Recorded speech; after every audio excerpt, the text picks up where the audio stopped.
ஒரு பதிகம்.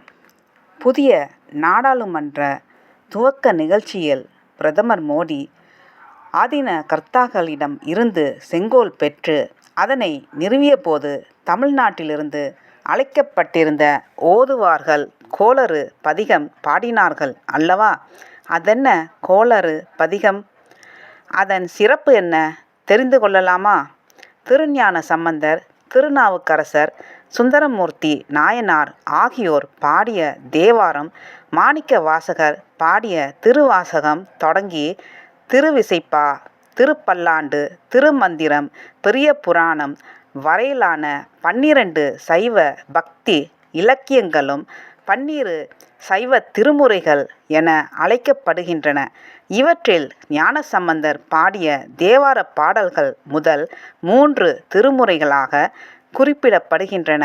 இவற்றுள் 2ஆம் திருமுறையில் உள்ள பதிகங்களில் ஒன்றுதான் கோளறு பதிகம். சம்பந்தர் கோளறு பதிகம் பாடிய கதை இதுதான். திருஞான சம்பந்தர் மதுரை செல்வதற்காக திருநாவுக்கரசரிடம் விடை பெற்று கொள்ள சென்ற சமயம், திருநாவுக்கரசர், இப்போது கோள்களில் அமைப்பும் இன்றைய நாளும் தீமை பயக்கும் அறிகுறிகள் காட்டுகின்றன.